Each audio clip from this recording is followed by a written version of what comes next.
Welcome back, Warriors. Back with another episode of the 1% Club and on our Vigor Warriors channel, too. Hope you guys are enjoying your day and hoping that you're on your plan and purpose. And we talk about a variety of type issues on this channel, trying to kind of focus on awareness and maybe things that are important to kind of think about. And some subjects you may like, some subjects you don't like. I'm trying to kind of get a balance of different things that focus on the physical, the spiritual, and the mental, emotional parts of things that we do, just to kind of bring things into the mix. And so I take it from several different perspectives, trying to kind of figure out how best to kind of explain things, kind of at least in my own terms. I try to bring some research into it, look at some books and things we're talking about. We're kind of an ongoing series with Think and Grow Rich, and we'll focus on other types of books that are important, like, The Richest Man in Babylon, and other ones that we'll focus on as time goes on, just to kind of get to some ideas that might help you to become a better person. And that's kind of the goal we do. So I appreciate any kind of comments, descriptions. I know that we had a nice comment from Alan talking about Mahatma Gandhi, and I think I'll do a special one on Mahatma Gandhi. I need to do a little more research about the question you're asking, Alan, but we'll try to focus on that one as time goes on as well. This one is an interesting one. We talked a little bit about this in the last one with men and women being more complementary than really competing. This one we're going to talk about is going to be called Winds of Change. And so let's look at this from an energy standpoint. Remember, we talked about the idea that we're all kind of made of chakras and energy forces within us. And the idea, obviously, you don't want to lose your energy. You want to continue being on your plan, and that's going to provide a lot of benefits for you.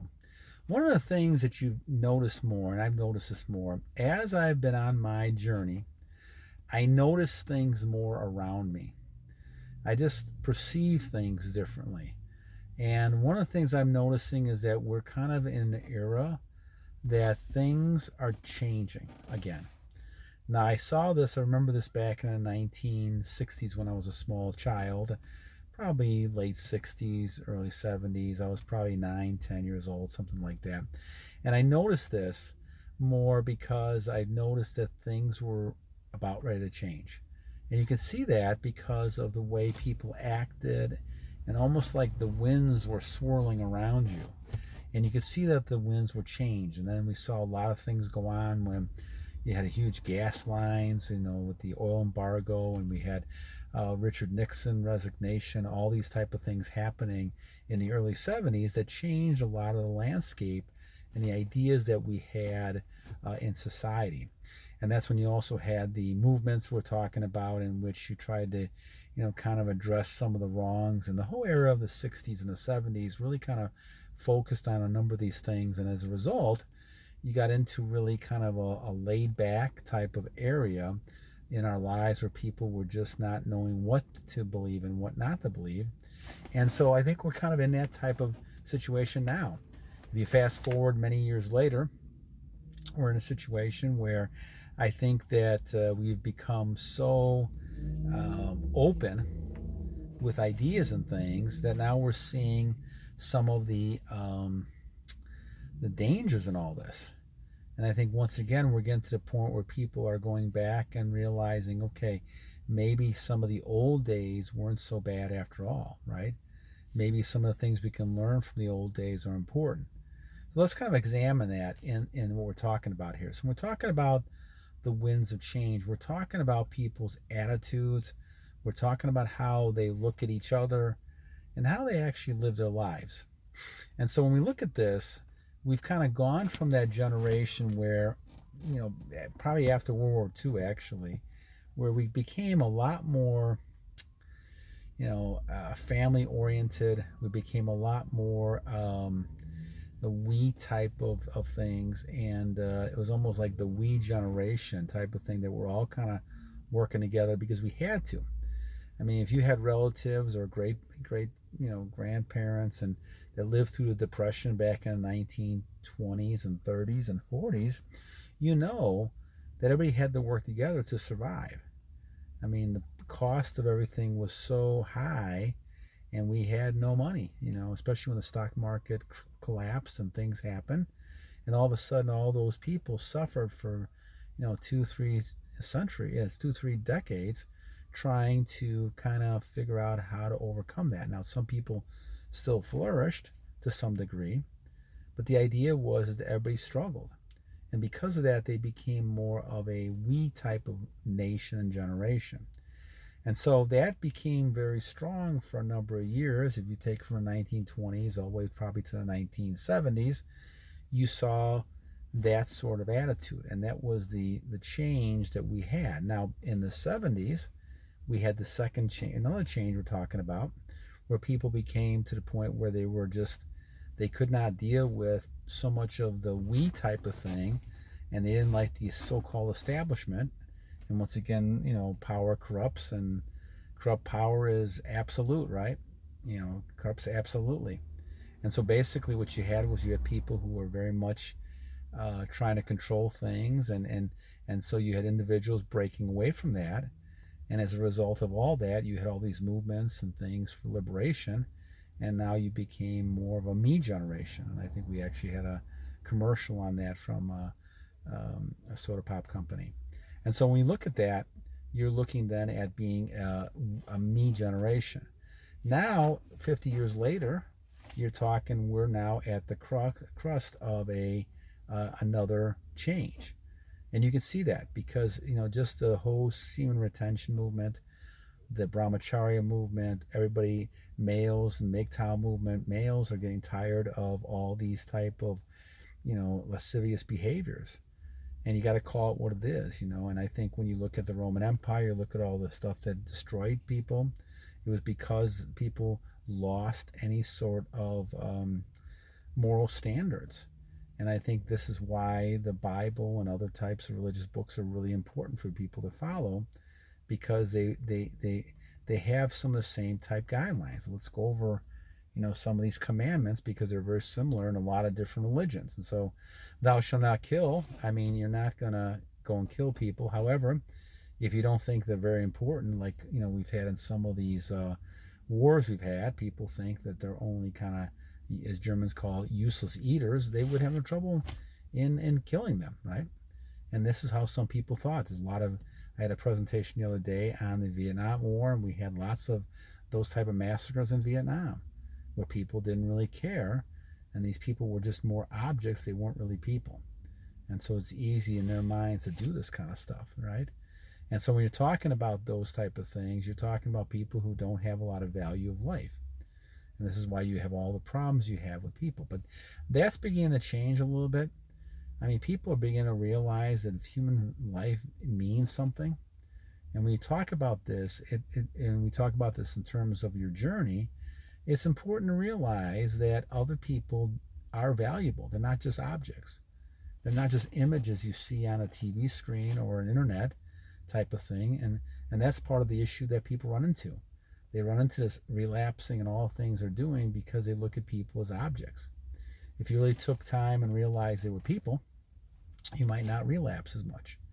And I think, once again, you're not looking at the physical nature of people and the sexual gratification you want to get from that. You're looking at people and saying, how can I help people? And how can I work with people and achieve some of the things we want to achieve? So guys, it's really important to kind of look at this and realize the winds are changing again. You can see that in a lot of different ways. People are pushing back with a lot of things that are taking away, people's rights. You're looking at people standing up for things, that of killing of people and killing of children and things like that, and treating people badly and abusing people. You're seeing a tremendous pushback from our world on this, and that just tells you that the winds of change are upon us. And you want to be on the right side of that. And the biggest, obviously, thing you can do is start with yourself, and start with the idea of being able to control yourself. And then you get a whole different perspective. And like I said, as I'm approaching 505 days tomorrow, I don't even notice the days anymore, to be honest. The only reason, like I'm saying, is basically just to kind of keep a track to let you guys know where I'm at and things that I'm experiencing. So when you get to that point, you can experience the same type of things. But in day 504, I'm experiencing a lot of vision about what's happening in our society and standing up for things. And if you don't stand for something, the old quote is, if you don't stand for something, you fall for everything. And so what you got to do is make sure that you understand what's happening in our world, and that we're going through another set of changes to go back to, maybe a time in our past history 50 years ago that, maybe not so exaggerated, but to the point where we're now going back and appreciating families and marriages and things like that, where now we look at people as individuals again and not as objects. But to do that, guys, we're going to have to do a lot of work, because you have a lot of industries who make a lot of money on things that destroy us. And I really believe when you look at the gambling industry, you look at the food industry, you look at the big pharma, you look at the porn industry, you look at all these industries, those are designed to make money at our expense on our sins and things that we do. And so you look at the 10 Commandments, and thou shalt not kill, thou shalt not commit adultery, thou shalt only have one God, thou shalt not, honor thy mother and father, bear false witness, all these type of commandments, which are stated in many ways in different religious, books and things that people follow.